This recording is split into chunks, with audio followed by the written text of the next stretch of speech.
Assalamualaikum warahmatullahi.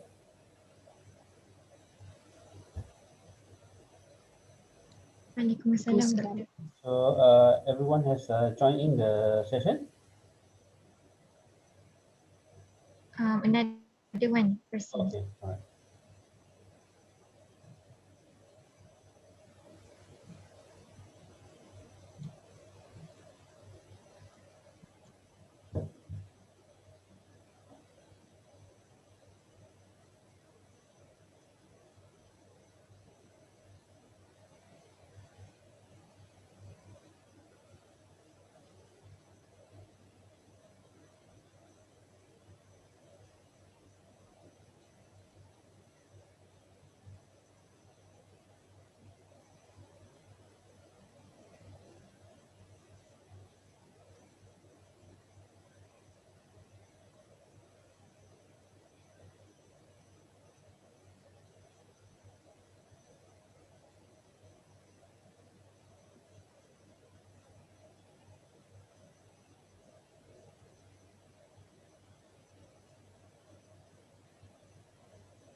Right, so kalau dah ada, kita start lah.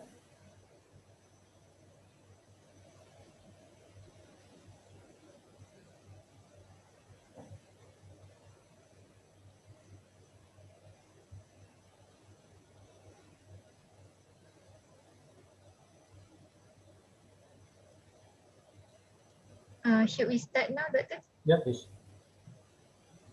Okay. Bismillahirrahmanirrahim. Assalamualaikum warahmatullahi wabarakatuh. So tonight we will be discussing another two cases. Before that, let us start our session today with Ummul Furqan Al-Fatihah.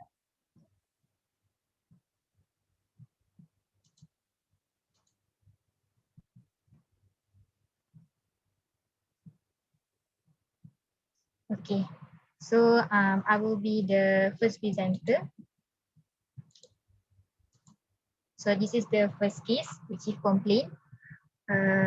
Firas, a 3 years, 2 months old Malay boy, presented to emergency department of HTAA with complaint of rashes and knee swelling for 6 days and abdominal pain for 1 day duration. Okay, so for the history of presenting illness, the history was taken from her mother. Mother reported that the patient apparently well until 6 days prior to admission, when the mother noticed that the child's gait was quite abnormal. As for that, mother take a look at the child's legs and found out that there was unilateral knee swelling with rashes seen on dorsal aspect of foot, starting with left ankle first to be involved. The swelling area was painful, warm on touch and a bit reddish compared to surrounding area, but the mother did not sure if it is eating or not. While for the rashes, it is described as reddish purplish in color with well circumscribed margin. Most of them had the size of 5 cent coins and some are smaller than that. It is painless and not itchy. However, the mother not sure if it is palpable and blanchable or not. Upon questioning, the mother denied fever, any recent inside bite, or history of trauma. There was also no spontaneous gum bleeding or epistaxis experienced by patient. Despite the pain, the mother told the child still active and play well at that time. Okay. However, on the 3rd day of illness, mother claimed that the symptoms worsened as the child refused to walk by himself. The child also seems to be irritated and cried a lot at that time. The mother also noticed that the rashes had progressively spread to bilateral legs up to buttock area. So worried of his condition, the mother had brought him to emergency department of RIUMC. Knee X-ray was done, but the mother was unsure regarding the result. Mother told that the doctor wanted to admit the child under orthopedic ward. However, she keen for discharge and referral to HTA due to insurance matter. Back at home, mother claimed knee joint pain and swelling was improving. Thus, the mother did not bring him to HTA as he seems progressively well. However, the rash is still there and not resolving. Thus, she brought the child to KK Bukit Sekilau and treatment was given. The child had been given paracetamol and scabies cream, but there was only minimal improvement noticed. Okay. On the day of admission, which is on 6th day of illness, the child started to experience sudden onset of abdominal pain. The child told that the pain was at left abdominal area. However, the child cannot further describe the characteristic of the pain. Mother claimed it is aggravated by pressure with no relieving factors. Mother denied vomiting or any changes in bowel habit. There was no hematemesis or melena. Upon further questioning, there was no history of fever or sore throat at the current moment or 1 week before the onset of swelling, no conjunctivitis prior to the onset. There was also no hematuria, fatty urine, or any changes in urinary habit. Mother denied any butterfly rash on face or ulcer or loss of hair. No bleeding tendencies, no spontaneous gum bleeding or epistaxis experienced by patient. In addition, patient is not living in dengue area, and the mother was unsure when was the last fogging. As for that, mother had brought him to emergency department of HDA for further management. Okay. For systemic review, generally patient was having difficulty to ambulate. However, he denied any fever, loss of appetite, and lethargy. For abdominal system, other than abdominal pain, there was no hematochezia, melena, hematemesis, or changes in bowel habit. For genitourinary system, patient has no hematuria, dysuria, urgency, hesitancy, or changes in frequency of urination. For hematopoietic system, there was no bleeding tendency such as gum bleeding or bruises. There was also no pelo. Cardiovascular system, no shortness of breath, central cyanosis, orthopnea, or bilateral ankle swelling. For respiratory system, patient has no runny nose and sore throat. There were also no cough, hemoptysis, shortness of breath, and there were no episode of rapid breathing and noisy breathing. And lastly, for neurological system, the child is conscious and aware. No photophobia, no neck stiffness or fitting, no changes in vision or hearing, headache or dizziness. Okay. Moving on to past medical and surgical history. The patient doesn't have any non-medical illness. This is the second hospitalization. And the first hospitalization was at day 3 of life due to neonatal jaundice and admitted for 1 week duration, and phototherapy was given. For drug history, the child was on syrup paracetamol and scabies cream prescribed by general practitioner earlier.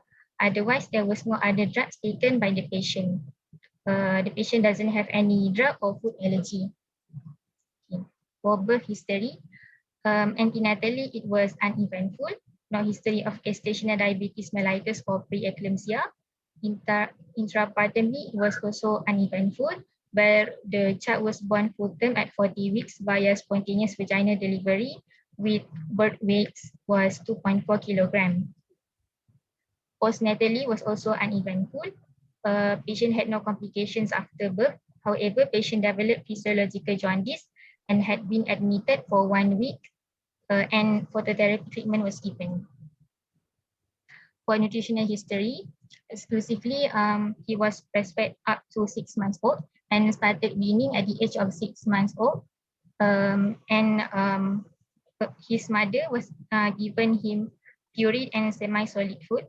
Currently, he takes adult diet with 3 regular meals per day, which consists of a bowl of rice, chicken or fish, and vegetables. He is not picky eater. For growth and developmental history, his mother claimed that his growth was normal and followed the standard measurement for his age. The developmental milestone of this patient also normal and corresponding to his age, where he can walk, run, jump, climb stairs with 1 foot per step. He also able to hold pencil well, draw shapes such as triangles, rectangles, and circle. He can speak in sentences, able to understand what people talk to him, and he can name 3 colors. Socially, he plays well with his brother and able to socialize with people that he knows. He can dress and undress on his own, and currently he is dry by day and night. Okay. Moving on to immunization history. The child had received complete immunization up to his age. as scheduled, and there is no side effect noted by the parents. For family history, patient is the second child of two siblings. His older brother is 5 years old with no significant medical history. Parents also healthy with no known medical illness. However, patient grandmother had been diagnosed with intestinal cancer, and there is no history of blood disorders such as hemophilia or any autoimmune disease runs in the family. And lastly, for social history, the child was living together with his family in comfortable house in Ken Galing, Kuantan, with good electrical and water supplies. He was taken care by his mother, as his mother is a full housewife. His father worked as police officer and is an ex-smoker. And the total household income is about 5,000 per month. Okay. For physical examination, it was done on the second day of admission. So generally, the child was sleeping and lying comfortably on his mother's lap. He looks well, not in pain and not in respiratory distress. He was febrile on touch with a good hydration status and normal body build corresponding to his age. There was no dysmorphic features and there was a branula intact at her left dorsum of his hand without any active infusion. On peripheral examination, the hands were warm at room temperature and not clammy. There was no clubbing, peripheral cyanosis, palmar failure, or erythema. Capillary refill time was less than 2 seconds. There was no disquamation of the fingers. Skin turgidity is normal. An examination of the head and neck, no cervical limb adenopathy was noted, no malarash or alopecia seen. There was no conjunctival failure or scleral jaundice or redness of eye. However, there was bilateral periorbital edema, which was more prominent on the right eye. According to the mother, the swelling just started to appear on day 1 of admission. It was erythematous, warm on touch, and non-tender. On mouth examination, the throat was not injected. There was no red lips and strawberry tongue noted. There was rashes noted on bilateral legs and over the left arm. At legs, the rash extended up to buttocks area, while for the left arm up to deltoid area. Majority of it is reddish in color, but some has purplish reddish in color. The size of the rash is about 2 mm to 50 mm. It was palpable with regular border and size about, palpable with regular border and non-blanching, also not tender. No scratch mark were seen. There was also swelling noted on knee and also dorsal aspect of his ankle of the left leg. It is slightly erythematous, warm on touch and mildly tender. Otherwise, no scrotal swelling or other edematous area was noted. For vital sign, the blood pressure is normal at 106/60 mm mercury with regular rhythm and good volume. The pulse rate is normal with 101 beats per minute. Temperature 37 degrees Celsius and respiratory rate was normal, which is at 38 breaths per minute. For anthropometric measurement, the height is 92 centimeter between 10 to 25 centile, weight 12 kilogram between 3rd to 10 centile, and head circumference 47.5 centile between 2nd to 50 centile. Okay. And for the abdominal examination was done and the abdomen was flat, moved symmetrically with respiration. Umbilicus was centrally located and inverted. There was no rashes seen, no scar deformities noted. It was not distended. However, on palpation, it is tender over left hypochondria. Otherwise, no mass or organomegaly were noted. On auscultation, no normal bowel sound was heard. Renal or aortic groovy were absent. Okay. For cardiovascular examination, generally it was normal, where there were no chest deformity, no visible pulsation or scars over the chest area.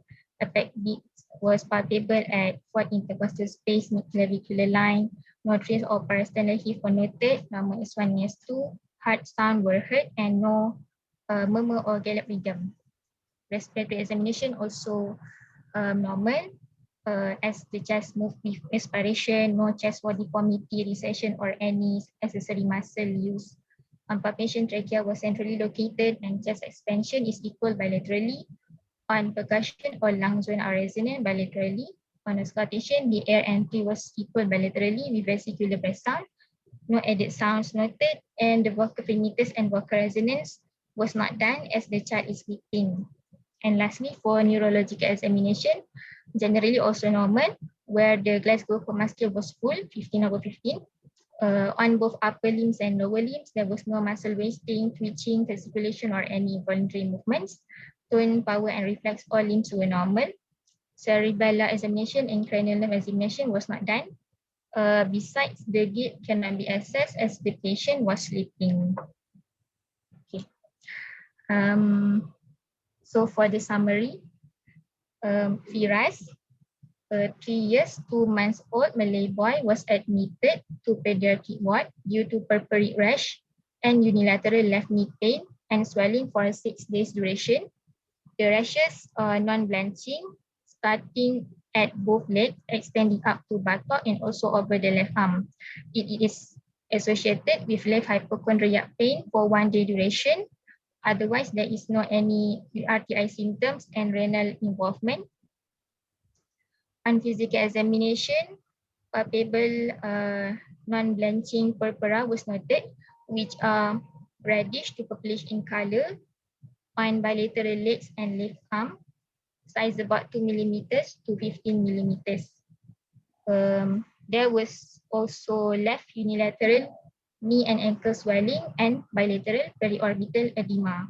Lastly, per abdomen, there is left hypochondriac tenderness on palpation. Based on this history and findings, what was the provisional diagnosis? So, in my opinion, for the provisional diagnosis is phenolcholine purpura, as it meets more than 2 out of 4 criteria of this diagnosis, as the patient presented with acute onset of purpuric rash.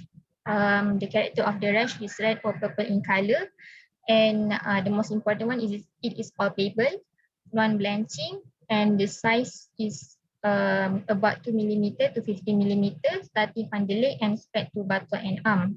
There is also no fever. There is presence of edema, abdominal pain, joint pain, and the age of the patient is less than 20 years old at onset of symptoms. However, the patient not triggered, the symptoms not triggered by upper respiratory tract infection or gastroenteritis, and there is no renal involvement. Okay, differential, any differential? For differential diagnosis, the first one might be immune thrombocytopenic purpura, as the patient also present with purpura. However, there is no history of fever or any bleeding tendencies like epistaxis or gum bleeding. The second one might be leukemia because patient also present with purpura. However, there is no fever, no pallor, no bleeding or bruising, no bone pain, no limb adenopathy, hepatosplenomegaly, and there is no loss of weight and loss of appetite. The third one, I think it is SLE because patient present with purpura and joint pain. However, when we ask question to his mother, there is no malar rash or any photosensitivity, no mouth ulcers or nasal sores, and there is no loss of hair or alopecia. The fourth one might be systemic onset juvenile idiopathic arthritis because the patient present with joint pain and rashes. However, the patient doesn't have any fever, and the rashes for systemic onset juvenile idiopathic arthritis, they should be present with salmon pink rash. However, for this patient, it is palpable purpura, so it is like less likely. And joint pain also less than 6 weeks, so it is also like less likely for SJIA. and no hepatosplenomegaly. Lastly, meningococcal sepsis or meningococcemia, as patient present with purpura and joint pain also. However, the patient doesn't come with fever. There is no reduce in feeding, no cold or discolored extremities, and the patient is active and not lethargy. I think that's all for differential diagnosis. Okay. Yeah. So let's go to the question that you want to do. I'm sorry, doctor. Suppose what investigation you want to do? Oh, investigation. Okay. So for investigation, I would like to send for full blood count to look for any thrombocytopenia, sepsis, and to rule out leukemia. And the result for this patient is hypochromic microcytic anemia, and he had thrombocytosis. So I think we can exclude leukemia as leukemia present with thrombocytopenia. Okay. And for henochali purpura, they usually non-thrombocytopenic purpura. Okay, the second one, I would like to send for urine full examination, microscopy examination to look for sign of microscopic hematuria or proteinuria, and the result for this patient is normal. And because I would like to see if there is any renal involvement, because this disease can also involve the renal system. The third one also, I would like to send for renal profile to look for electrolyte imbalance, and the result is normal for this patient. The fourth one, liver profile to assess for liver function, and the patient present with alkaline phosphatase which is high. And then I would like to also send for PP and PTT test to exclude any coagulation disorders. However, it is not done to this patient. Next is ESR and CRP to look for sign of inflammation. However, it is not done to this patient. And lastly, abdominal and chest X-ray to look for gut perforation and intersection, as these two diseases can also be the complication of HSP. However, the result is normal in this patient. I think that's all. You know what's the principle of management for patient with henochali purpura? What's the principle of management? Usually it is supportive management. For example, we can prescribe the patient with analgesia to reduce the pain, or we ask the patient to rest and then look for the hydration status of the patient. Okay. And then we need to monitor the blood pressure and also look for the urine dipstick, as the patient can one of the complication of HSP can be nephritis. So we need to monitor the blood pressure because they might get hypertension after that. And also look for any proteinuria or hematuria. Okay. All right. Any question from the class? Quite clear, quite good. The only thing that probably a bit rare, actually this child has rash over the arm as well. So typically, classic HSP, the rashes is predominantly a lower limb, umbilical and lower limb. But again, this can happen, not necessarily. But if they have generalized rashes, we have the whole body, always think of something else, right? So, but in this case, only one part of the arm, so it's still HSP is still the likely diagnosis. Any question? Okay, we move on to the next one. Yeah. Okay.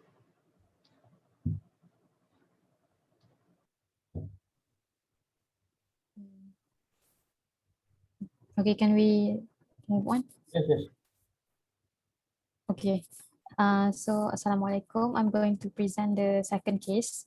I hope you can hear me because my internet is unstable right now. Okay. Okay. Um,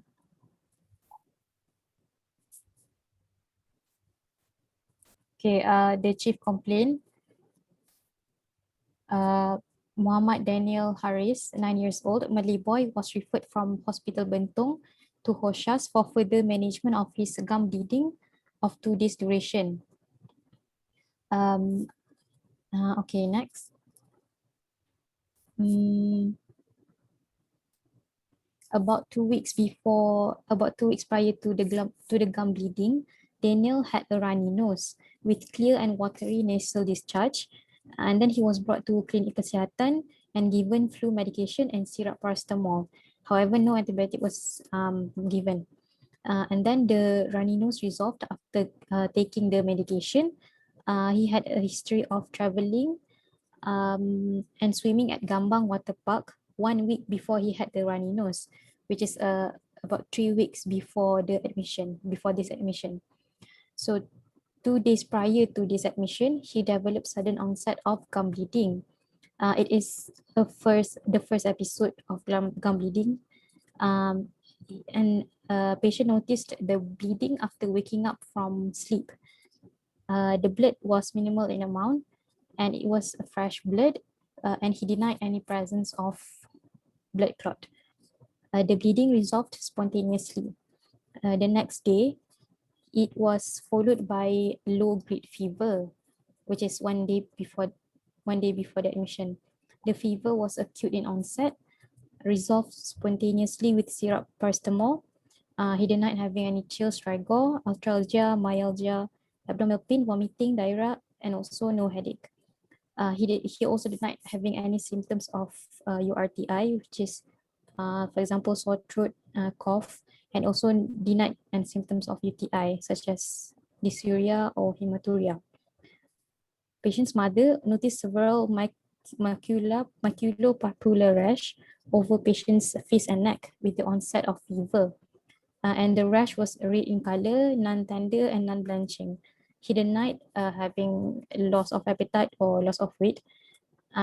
He denied also any history of jungle trekking, and they are not living in dengue-prone area.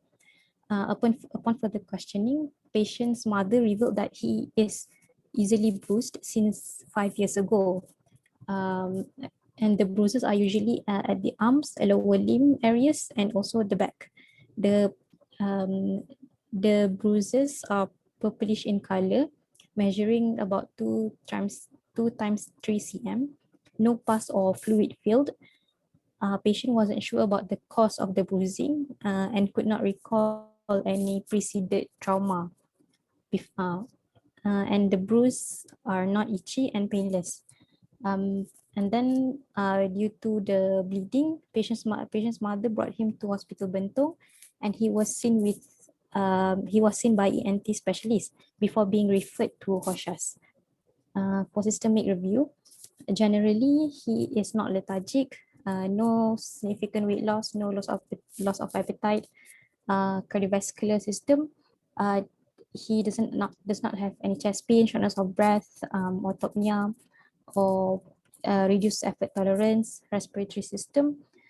He does not have any cough, noisy breathing, or shortness of breath. Gastrointestinal. He also didn't have any episode of vomiting, hematemesis, diarrhea, abdominal pain. Genitourinary, there was no history of flank pain, nocturia, dysuria, hematuria, urgency or increased frequency. For hematopoietic system, as mentioned before, there was gum bleeding and also easy bruising. For musculoskeletal system, also no abnormal finding, no joint pain, no swelling of joint, no bone pain, no stiffness.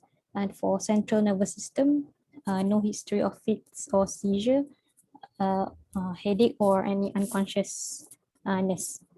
Okay, and then for past medical history, this is his second hospitalization. The first one when he was 2 days old due to severe neonatal jaundice. He was admitted for 5 days and required exchange transfusion. And then he was discharged after 5 days, but underwent follow-up until he was 2 years old.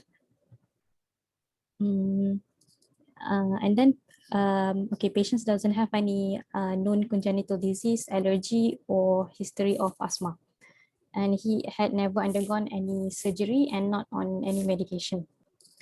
For maternal and birth history, mother was healthy throughout the pregnancy, and she denied taking any drugs during the pregnancy.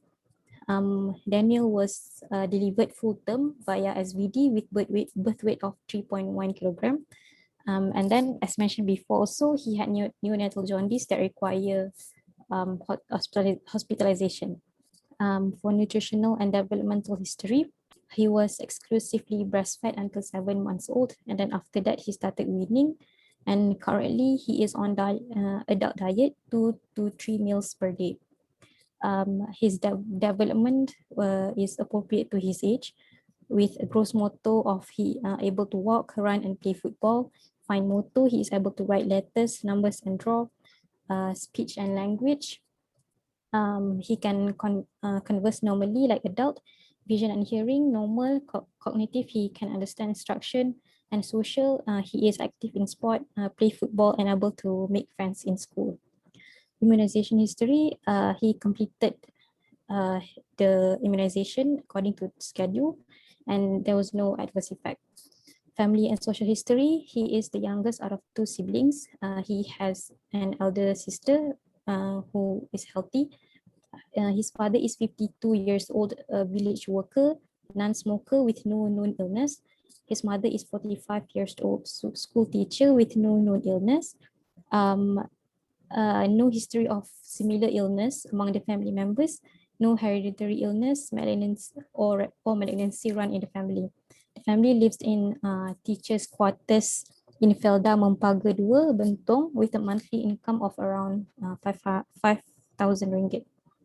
Okay, for examination, patient was alert and conscious. It was not stated on what day of admission this examination was done. But the patient was alert and conscious, lying supine on the bed. He is thin build. No dysmorphic features were noted. He was not in respiratory distress. Multiple maculopapular rash and bruises were seen over the upper and lower limbs. On hand examination, peripheries were warm and capillary refill was less than 2 seconds. No peripheral cyanosis and no palmar erythema noted. A branula was attached on the dorsum of the left hand with active infusion of intravenous azithromycin. On oral examination, his throat was mildly injected and there was grade 2 tonsils enlargement. There was no palpable lymph node and no pedal edema. For vital signs, all are within normal range except for the temperature. He had a fever with 38.3 degrees Celsius. And anthropometric measurement, his weight was 20 kilogram, height 140 cm, BMI of 10. And then for other systemic examination were all normal. For cardiovascular, on inspection, there was no scar or deformity of the chest. On palpation, the apex beat was at 5th intercostal space, mid-clavicular line. On auscultation, first and second heart sound were heard with no added sound and no murmur. Respiratory, also normal. Chest was normal in shape and moves symmetrically with respiration. No noisy breathing were heard. On palpation, trachea was centrally located. Chest expansion and tactile parameters were equal bilaterally. On percussion, both lungs were resonant. On auscultation, equal air entry bilaterally and vesicular breath sound present. And also vocal resonance were equal bilaterally. For abdominal examination, also normal. On inspection, the abdomen was flat and moved with a respiration. The umbilicus was centrally located and inverted. No surgical scars or dilated veins noted. On palpation, the abdomen was soft and non-tender. No mass palpable. No organomegaly. Kidney was not palatable. On percussion, no shifting dullness, no fluid thrill. On auscultation, normal bowel sound were heard. Central nervous system also normal. His GCS was 15/15. All cranial nerves were grossly intact. Examination of motor, muscle mass and strength were normal for both upper and lower limb, and also muscle tone, power and reflexes were also normal. For musculoskeletal, there were no abnormal posture, no abnormal movement, no muscle wasting or hypertrophy noted. So that's all for the examination. In summary, Muhammad Daniel Haris, 9 years old Malay boy with no family history of bleeding tendency, presented to Hoshas with gum bleeding of 2 days duration, followed by low-grade fever of 1 day duration. Patient has a history of runny nose 2 weeks before admission and easily bruising since 5 years ago. On physical examination, there were multiple macular-papular rash and bruises over upper and lower limbs. The throat was mildly injected and was grade 2, and there was grade 2 tonsils enlargement. There were also petechiae spots over the tongue and palate noted. The signs and symptoms are suggestive of immune thrombocytopenia.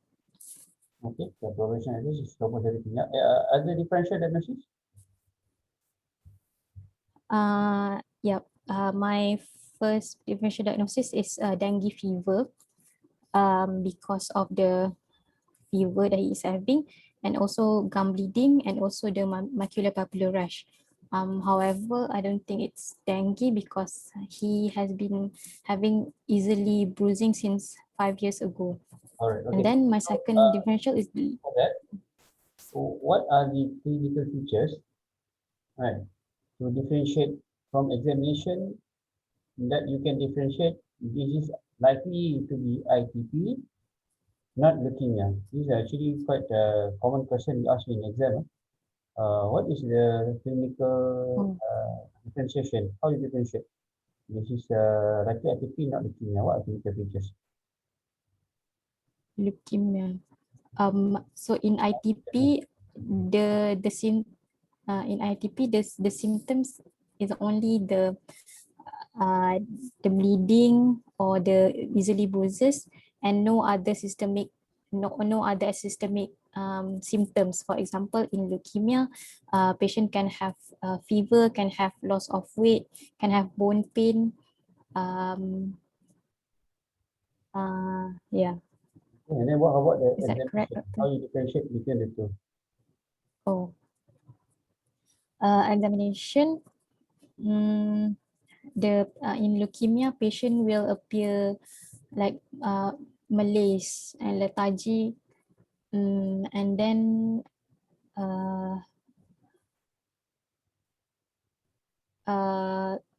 they can have organomegaly, leukemia patient. Very important. And in ITP, no organomegaly. Well, in leukemia, you have lipopathy, you have hepatosplenomegaly. That's why it's important the findings. All right. Can because the initial Yes. presentation you say is actually prolonged gum bleeding. Can the hemophilia be one of the differential? Yes. Yes, but I didn't treat it. All right. Can yes, Because but unlikely. Why? I'm not sure, but it's a rare disease. No, it's not rare. Is it because of the age? Yes, you know what? Age, doctor. Oh. So Typically, most what is the onset? Not onset typically at when would the parent come to you? Usually, what do you think? The parent come to or you? during the first year of life when the baby start to crawl and then Yes, notice right. bruises So at the knee of the you say that is when the child crawl, you see the swelling and bruising where? The joint, right? Knee, okay? When they fall elbow, forehead, and typically they fall off. So this is actually important history. Not to say hemophilia is rare. You rarely see it because unfortunately in Malaysia, hemophilia is managed in blood bank, right? Okay, they rarely comes to the pediatric ward. right? But it's not uncommon. You see numbers of hemophiliac patients even in HTA, you will find hemophiliac patients. Okay, the rest are other differential diagnosis, reasonable, HSP, SLE, Bombay disease. Okay, all right. So in exam short case, long case, this is what you're gonna have in short case. Be alert that when we ask you to examine, you see this bruising and then differentiate if there is hepatosplenomegaly, then we talk about the malignancy, yeah? And then if you find out there's no hepatosplenomegaly, right? Then likely IVP, yeah? Okay, or HSP lah, especially this HSP that we discussed just now, the distribution of the rest. If lower limb, lower limb gluteal area is the HSP, and then clinical would be not much of finding. Okay, so investigation. Okay, for investigation, first I would do full blood count to assess for any anemia, signs of evidence of infection if there is any leukocytosis, and also to look at the platelet count. So the result in this patient, there is hypochromic microcytic anemia and also monocytosis that may indicate viral infection. And then he had a thrombocytopenia of 10 times 10 to the power of 9 per liter. And then I would do full blood picture to look at the number and also the morphology of blood cells. So both of erythrocyte and leukocytes were normal. However, the platelet count is reduced and also there is a giant platelet. However, no clumping of platelet was seen. And then for renal profile to detect electrolyte imbalance or kidney injury, there was low urea and low creatinine. Other parameters were normal. Alright, And so then I I would also do, the morphology of the platelet is again short case or long case question even in your write up. The giant platelet. So you try to look at tonight. Have look again at any of your pathology book or even can look online, see what does full blood picture of or IPP features of IPP here, because again is a common question in this slide. Then if you're able to identify what is that normal about the slide. Okay, it's typical. Okay, all right, investigation. Any other investigation? okay, I would do CRP to look for a sign of inflammation, and there was inflammation because it is high, which is 300. And then blood CNS to identify the causative organism, but the result is not available, and also and then for viral serology to identify causative organism also, but again the result is not there. And then I would do dengue combo test to rule out dengue fever just now, but the result is negative, so it is not dengue fever. I think that's all. All right, based on the history, do you think this is acute ITP or chronic ITP? I think it's chronic because the patient had a history of bruising since 5 years ago. All right. So what do you know what is the definition of chronic ITP? Chronic is when there is persistent thrombocytopenia more than 6 months. Okay, more than 6 months. Okay. In ITP, there is how do you treat the thrombocytopenia? In this case, right, patient comes in bleeding, right, and platelet is 10. How do you treat them? Huh? No, not so. But generally, how do you? So the principle of management. Yeah. Okay, so the most children with milder disease does not need any hospitalization, Okay. and they will just remit spontaneously. Alright. Okay, but however, if the patient has platelet count of less than 20, then they will need hospitalization. And then also Why? the medication given, why? Because we are worried of intracranial hemorrhage, Alright, very because good. that would be the worst complication. Okay. Then admit them then. Then the okay, and then medication that would be given, oral prednisolone, or IV immunoglobulin. Okay. Alright. So either corticosteroid or immunoglobulin. Okay. Mm. What is the prognosis of ITP? The prognosis is good, Okay. usually. Um, What happened to majority of patients with chronic ITP? Any idea? for chronic, they may need splenectomy Okay. Another if option it's actually may consider doing a splenectomy, right? Okay. I think mm, yeah. What are other questions? Okay. Right. It's actually intracranial hemorrhage is actually quite real. I remember that when I was the medical officer in HTA many years ago lah, definitely when 2002. So patient was admitted in one of the hospital, not in HTA, right? Uh, one of the district hospital.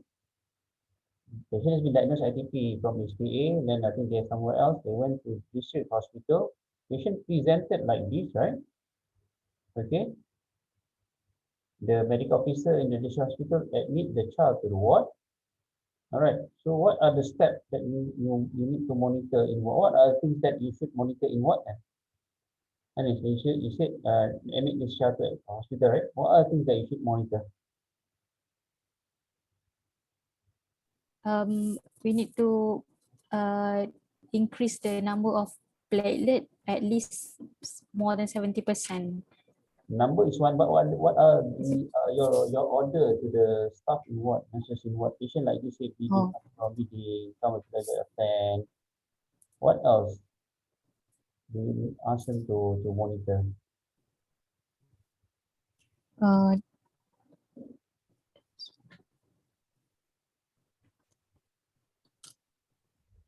All right, you need to monitor the GCS, oh, all right. So alert of the just this patient admitted to the ward with a so-called bleeding to the ward, and the patient complained of headache, but the staff are not aware, they're not aware what else need to be done. By the time 4 hours subsequently, they call us, patient is already unresponsive in the district hospital. All right. So what happened? Come to us. We need to ventilate the child, and people fixed and dilated. So patient has a massive intracranial hemorrhage and died I think the next day. All right. So intracranial hemorrhage in chronic ITP is a serious problem. So you need to monitor. This is a real situation when you work in district hospital. So this is a limitation. You got this problem. That's why if you work in the hospital with limited access to the facility, you call up and send this patient to tertiary hospital. Right? Otherwise, you miss this, admit to the ward, nobody monitor, patient just a collapse in what you see them. Right? Child is just about 10 years old. I remember that because I was on call at that time, receiving the patient. So be alert, okay? Be alert of ITP. All right. Any question? Good. Both are okay. I mean, these are the things that remember all the differential that we have discussed in both cases. This is a time for you to look at both slides, very extensive, but you have to go and read again your books.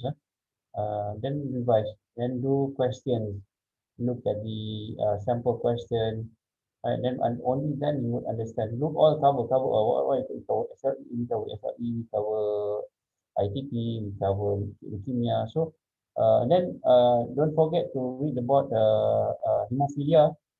what is how you differentiate hemophilia and what is von Willebrand disease. Okay, so you're gonna have to read. You want to know what hemophilia, von Willebrand disease. You have to read hemophilia first. What is A and B, and then understand the what you call this von Willebrand disease. This is a common question we ask you in the single best or multiple choice to differentiate between hemophilia A, B, or von Willebrand disease or any platelet disorder. So this encompasses in the hematology. So try to revise this Popolina hematology. Since we have discussed this, it's good for you to revise and you will recall and you will understand based on the two presentation. Okay, any question?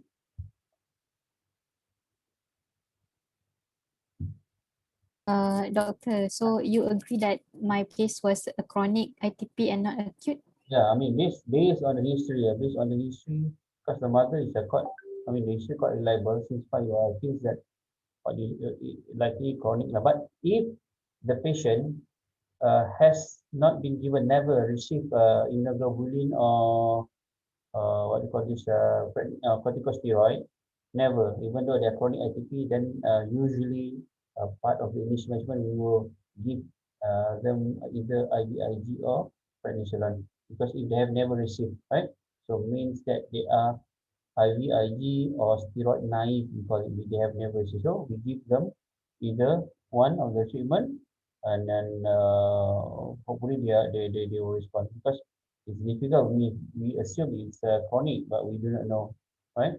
So, but if this child has never received, usually we will give. Do you know in the report what the child received, IVIG or prednisolone?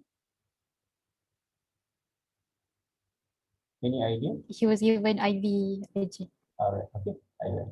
Oh yes, and next question. Why don't you give a platelet for this patient when the platelet is 10, 20? Why can't we give platelet? Because the platelet will be destroyed Just again. short, okay. Understand. So understand the concept. So in this situation, the platelet even less than 50, is either immune thrombocytic formula. So if you give platelet, platelet just be destroyed. And even patient may have developed antibodies, and right? So same as IVIG, you can give, there's several school of thought if we can give IVIG several times, but over time they may also develop autoantibody, right? So just exactly like hemophilia. Go and read about hemophilia. I think you may not encounter this, but in the exam we still ask you about hemophilia. Okay, any other question?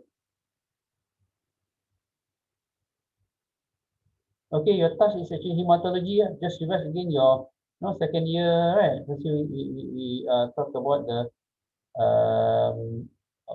what do you call this intrinsic and extrinsic pathway. Okay, so understand this concept, and actually why in this situation PT activity may not be necessary, right? You probably don't have to do it PT activity because it doesn't involve a coagulation pathway. Right? And disorder is actually not the disorder of coagulation, right? So as compared to if you suspect hemophilia, then you have to do the PT activity. So again, quickly look again in your second year book, right? Your hematology, pathology book, then grasp this concept, and you understand it better. And easy for you. When you understand the concept, any question comes up, you will understand, and you'll be able to answer. All right. Okay, very good. Okay, so I think we now is touch base with Farah. So, okay, Assalamualaikum warahmatullahi. Thank you, Doctor. Thank you, Doctor. All right. Thank you, Doctor.